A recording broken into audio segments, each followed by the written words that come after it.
Hey people, there's the sun. There's the sun.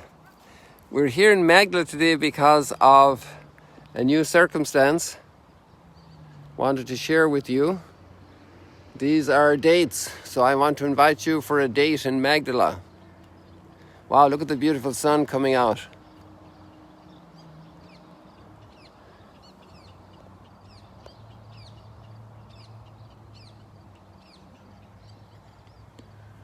It's a beautiful disc, little by little appearing over the Golan.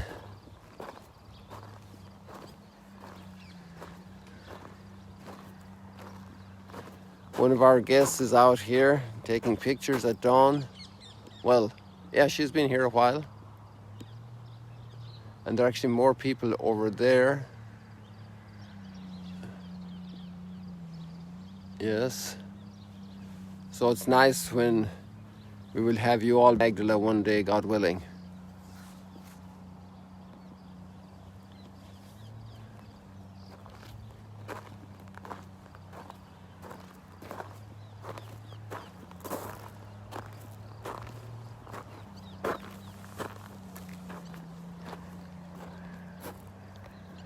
So the story is that we were actually, we're in the process of harvesting the dates. And there was a Bedouin man here yesterday with a chainsaw, hoisted up on a forklift and a tractor, with a helper driving the tractor. And he was, look at the beautiful job he did on these trees. They're so pristine, clean, clear. First of all, he cut the branches of the tree, and then he cut the clusters of dates. And here you can see the dates, how good they are. Let me show you. They're actually quite soft. You can see how the size of them. So they're bigger than my thumb, or that size. There are two types of dates here, and the date fruit at Magdalene, our site. There's another one that's red that will turn black. And I still have to learn how these ones are cured. Somebody said if you put them in a fridge, they'll turn out to be like ice cream. Like, not in a fridge, in a freezer. And they'll be very tasty. So these are things we have to learn. But I'm sure I'll be learning some things today. So let's walk around and see the extent of this harvest. Here's one tree. Not too much on this one. I think the birds had done a lot of their job here. I think you like that sunrise, don't you? For all those people who love screenshots. I noticed that a bunch of people are putting up lots of screenshots, and I noticed one person in particular is putting up a link to the stroll and chat, which is good because then people can easily get into the stroll and chat directly after seeing a beautiful screenshot that you choose and put up. I think this is very, very helpful for others who are not familiar, and they'll see this link. So I'm going to take you up here through the site, and you can can see the. We want to keep an eye on the sun as well because it's just too beautiful to turn our backs to it. So here we have another one. This is a squiggly little tree that it seemed almost to be dying there a year or two ago, and they cut off a lot of branches and it came back a little bit, but it doesn't have much fruit, as you can see. It's great, another experience of harvest. And look at, this is a set here. This is like, also look like, yeah, they are. Look at, this is one that never ripened and it seems to be diseased. Interesting. I'll have to learn more about that. I just noticed that now. And then there's a ton over here. This tree was so laden with fruit. And the one down there as well, closer to our house, is absolutely tons of fruit. That's the one over there is the one I put up on the reel in Instagram yesterday when he was cutting it.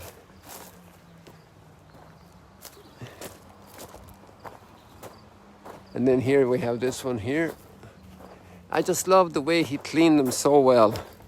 Look at the ton of fruit that's here. Isn't that amazing? You want to come down and get close to it?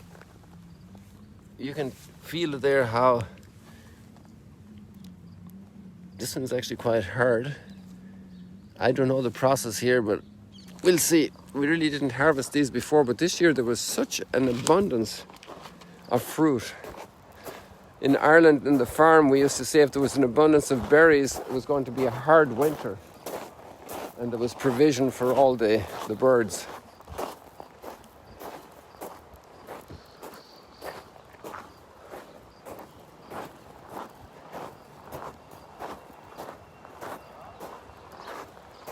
صباح الخير.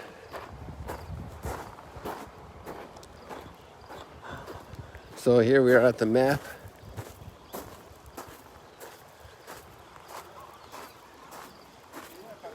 The map of Galilee, big G.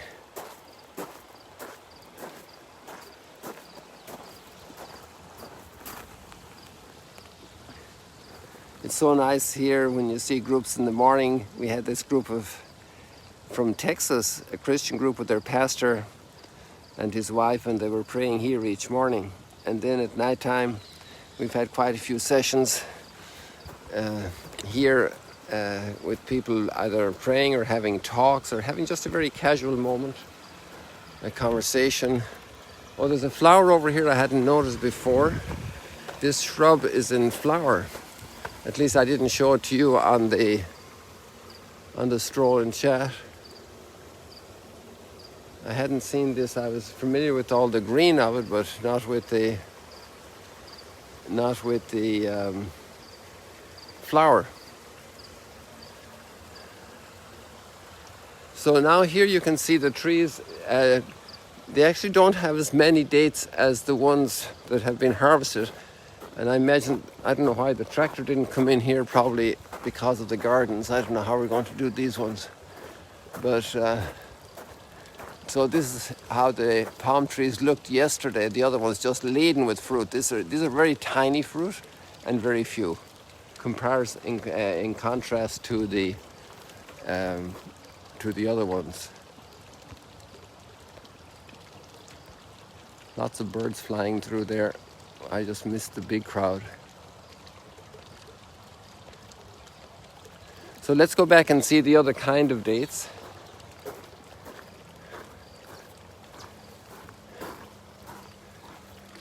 Oh yeah, this is good. We're here at the right time just to see the fountains. I want to do this for you here, so you can get a look. Well, the sun is not high enough to see it back there, but you can see where the light is.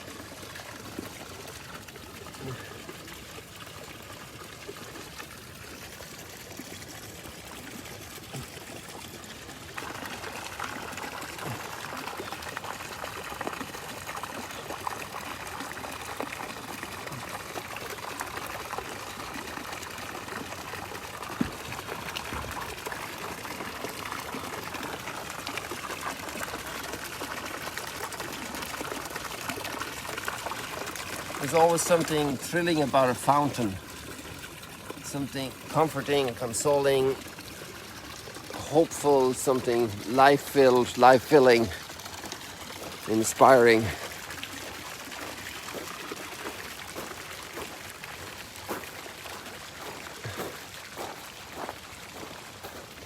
Maybe we can do better here. I don't want to fall into the fountain with the camera.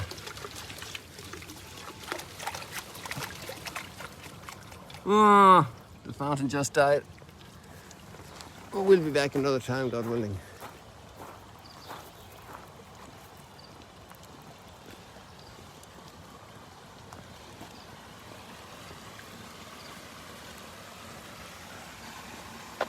And these yellow flowers are still here.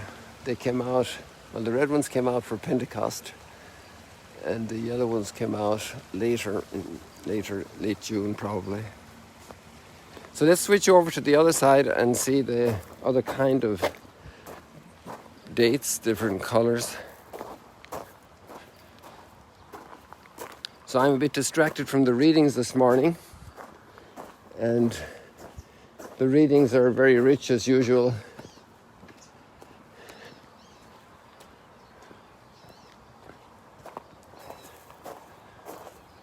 This one is all cleaned up here at the ground.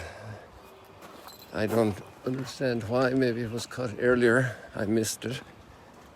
And here we have where the work was done yesterday. Maybe that other one was done for the wedding recently.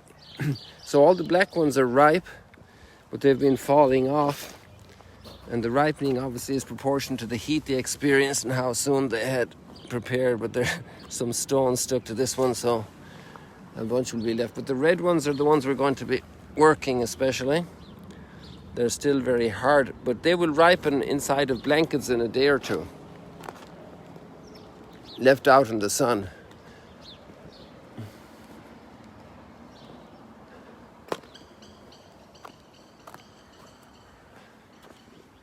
So you can also see the olives are very abundant here. They're coming on amazingly. And in fact, they're changing color as well. Some I saw yesterday or the day before here with some visitors. And you have an abundance of fruit. So let's stay with the dates. And we have all these ones here. And actually the date branches will be used for Sukkot. Many people will make their sukkah, their tent, in the Feast of Booths, about to happen now in the beginning of the new year. So that palm harvest combines very well. Hey, look at that picture.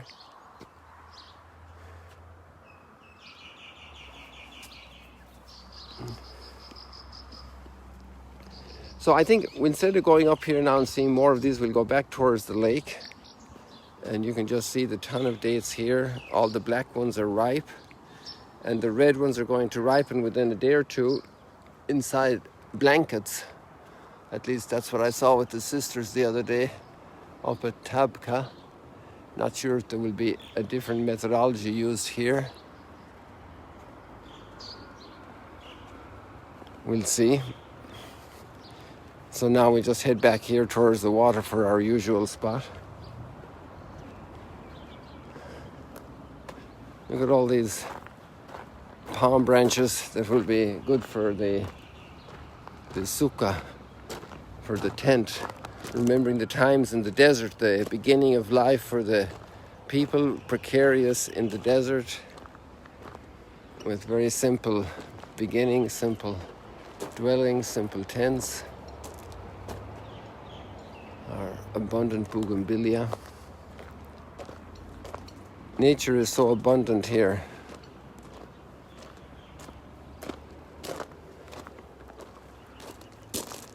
So then, coming back to our readings and trying to get a little focus here, we have the story of, well, Paul is writing to Timothy, and there are academic questions about if Paul exactly wrote the letter or it's attributed to him, but it's in that framework in the church in the first century, which is growing. And today we have instructions about the prayer together, and that prayers should be offered for all the leaders, all the political leaders. And they weren't over friendly to Christianity, and yet they are praying for them. And that's a great lesson in our times, because sometimes we hear many Christians who are actually very negative about their political leadership, and we understand why they have those sentiments and those views, but it cannot be the way we approach the leaders. We have to bring them before God and pray for them. It's not easy to be a leader, and that's not justifying wrong behavior. It's just to begin to understand the challenge and the battle that takes place for leaders. See the olives getting riper.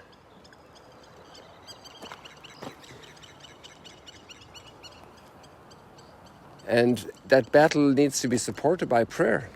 And if we're strong in our faith, or even a little faith, we should be praying a lot for our leaders so that God's grace will move them, the power of prayer.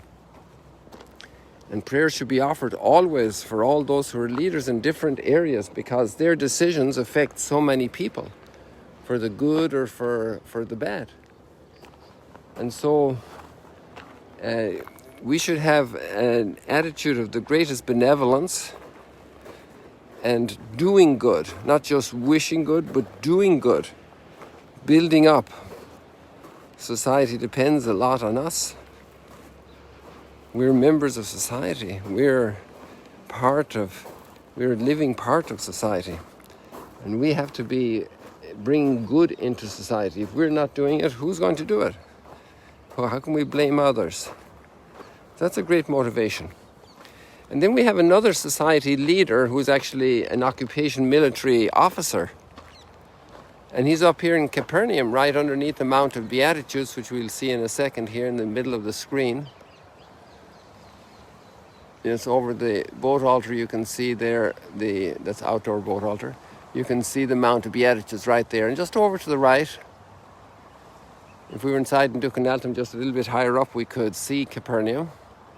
Then maybe I can even try and go and see it from outside. Let's do that. And there we have the centurion, and he has such faith, such incredible faith. And he wants to well, it's actually the Jewish community go to Jesus and say, you should help his servant who is very sick. And he loves this servant. You should come and cure the servant. So it's amazing composition of relationships that's at play. Because this centurion built our synagogue. And that's a Roman occupation force. It's amazing sometimes you have officials caught up in a whole military operation, and maybe they don't agree with everything of the operation, but they can do so much good from their position. How many people can do so much good from their position?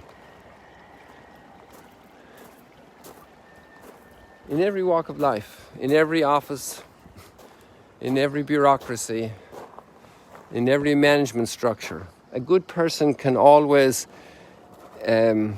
soften the rough contours of authority. So Capernaum is right over there. Between those trees and that spot, it's just very hazy now, and I cannot get you better light. And that's where we have the centurion. It's just about 4 miles across the lake from here as the crow flies.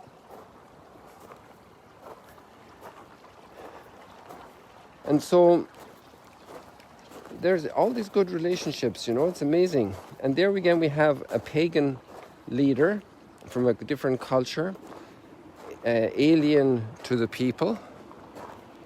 And he is able to have such faith in Jesus. We are often surprised by others how they can really grow in the faith and outshine those of us who are there since childhood. Big surprises, And Jesus said that God can raise up children of Abraham from these stones, people of great fidelity, great radiance in their faith, from the most varied backgrounds. And that's very, very inspiring. So I want to say thank you very much for joining us here in this gorgeous, glorious morning. And wish you every blessing today.